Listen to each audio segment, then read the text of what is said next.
It's real funny considering we just talked about this yesterday because it happened in the morning hours, the morning commute hours in the subway station on 36th Street, if I do recall, in New York City, and only had like a vague description. Oh, he was wearing a construction vest and don't worry about anything else. He was there and he was crazy and all that stuff.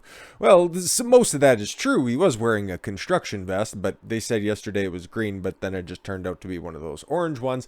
That's all semantics and stuff, but this motherfucker is crazy as shit. So outside of that, there's really not a lot to go on. You can't really lean into the fact that, oh, he fits a certain demographic, and oh, he's just an angry guy. And it's like, hey, you can't really categorize the fucking insane people. And somebody who you can hold accountable, who I'm not too sure gets referenced in any of these articles or anything, is that. But the good old mayor of New York City, Eric Adams, that fucking lump of shit who's like, ladies and gentlemen, sends out a tweet on Twitter.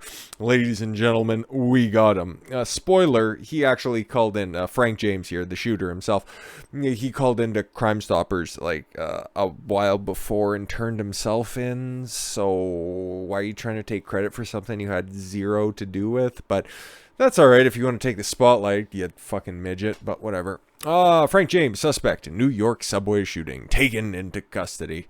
Suspect to the New York City subway shooting was arrested on April 13th and charged with terrorism. Frank James, 62.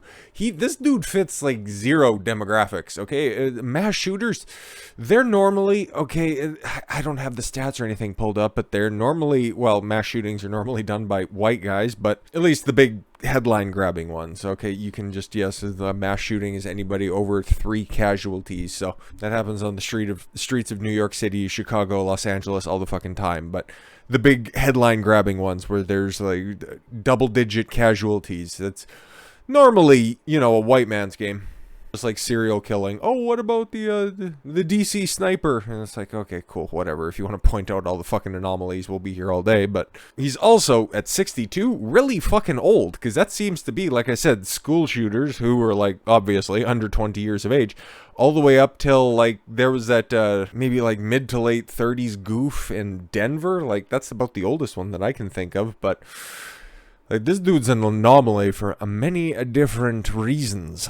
But he was stopped at 1:42 p.m. at the corner of St. Mark's Place and First Avenue at the borough of Manhattan by New York police officers after he was identified by a Hispanic man who I think we're going to see a picture of here anyways. But he's briefly referenced here as a tipster that alerted police at the location of James.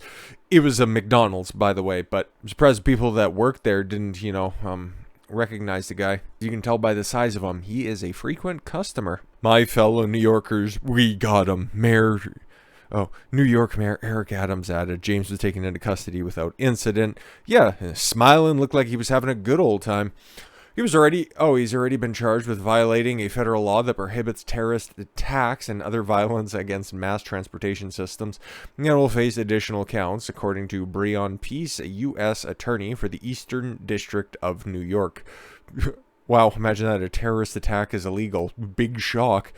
A man, authority says, is James, donned a gas mask on Tuesday morning and opened 2 canisters that filled a Manhattan-bound N train.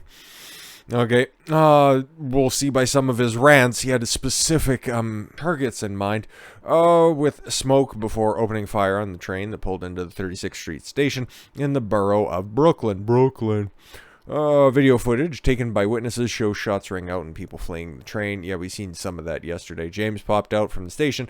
That is one station away from the scene of the shooting, according to an affidavit in support of an arrest warrant. He was loose, for approximately 29 hours, but we got him, boys, finally. James traveled from Wisconsin to Philadelphia, Pennsylvania, where he rented an apartment and had a storage unit, according to his videos on his YouTube page. And law enforcement officials. Oh, we'll get into some of those rants that he had on that YouTube page because they are spicy. James has a lengthy criminal record. What? No. Including 9 arrests in New York and 3 in New Jersey. Again, just another shocker. But he was never convicted of a felony. Oh, that's good. That's good. which enabled him to legally obtain a gun. James Essig, an NYPD official, told reporters. But when you try to scratch off in the most amateur fashion the serial numbers, it's like, that's not legal, okay? Records from U-Haul show James rented a vehicle in Philadelphia. Surveillance cameras captured the vehicle being driven into New York just hours before the attack.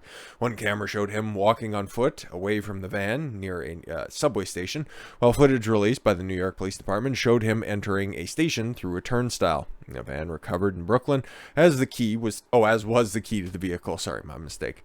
Detectives at the scene of the crime also recovered a 9mm semi-automatic handgun. Yeah, just a regular fucking Glock. That's what he used to carry out all that stuff. But let's take a look at some of the pictures that are here from the arrest itself. The madman who turned a New York commute into a bloody terror when he allegedly opened fire inside a crowded subway car called Crime Stoppers on himself Wednesday and then calmly went for an afternoon stroll through the East Village. Call came into Crime Stoppers. The guy says, I think you're looking for me. I'm seeing my picture all over the news, and I'll be around this McDonald's. A law enforcement official told the Post in a bizarre moment Frank James called the cops on himself. So the unit responded, and he's not at the McDonald's. So they start driving around. They see a man who fits the description. They take him into custody. And they find his Wisconsin driver's license. A couple of eagle-eyed New Yorkers also called 911 after they spotted James sauntering through the East Village. You can see there, those cops don't look small, except for, that beat cop right there who's like this epitome of skinny fat. Like, look at those fucking arms. But that's a big fucking dude, okay? So if he wasn't gonna go away peacefully, they would have had to put up a fight, okay? That's why they got the detective on the street, I suppose. NYPD arrested James, who didn't put up a fight, just before 2 p.m. at First Avenue and St. Mark's Place, and he's facing one felony charge of committing a terrorist attack. But how many assault with a deadly weapon charge also? Like, seriously, how many people got shot? Against a mass transportation system, Brooklyn federal prosecutor said he faces life in prison if convicted. I've also just thought of this as well. It's like, okay, there were a bunch of people injured, right? Nobody was fatally wounded, and everybody is still seemingly going to be making a reasonable degree of recovery, even though that's just kind of skirted out of the headlines. But they're making big emphasis over the firearm that they recovered. Okay, yeah, it's a Glock. You can see the branding that's on the side there, and then his expert etching to get rid of the serial number.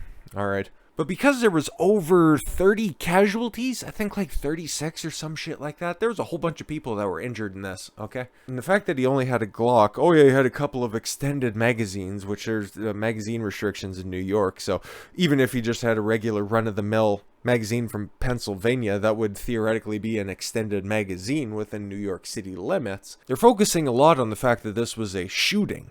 Okay, but there were a lot of people injured, and then they just like to conflate both of those two statistics, that there was a shooting and that there was a lot of people injured. Is this a way, considering what Biden also, signed into, as an executive order, as much law as that can really hold, basically using this as a way to conflate gun violence and terror attacks and further constrict the Second Amendment? These are just thoughts that I have in my head.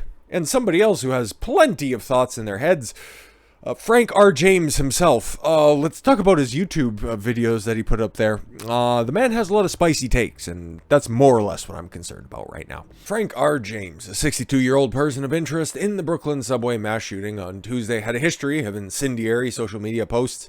He used them to rant about the coming race war, gun violence, homeless people, and the outreach workers are homosexual predators.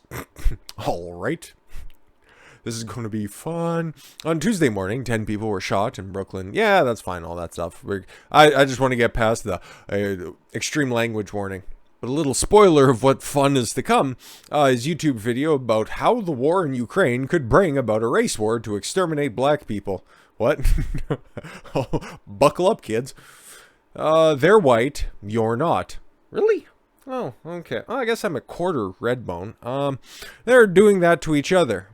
What do you think they're going to do to you? He said. Oh my God, it's just a matter of time before these white motherfuckers say, hey, listen, that's enough. Oh, enough is enough. These gamers gotta go. What are you going to do? You going to fight?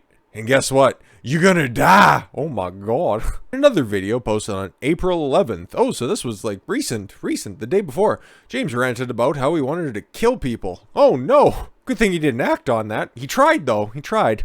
I've been through a lot of shit where I can say I wanted to kill people. I wanted to watch them die right in front of my fucking face immediately. But I thought about the fact, hey, I don't want to go to no fucking prison. Fuck that. I'm not gonna go to no fucking prison. I'm just not. So, what? I guess maybe there was a follow-up video after that about how you know what, maybe at my age, I don't mind fucking going to prison.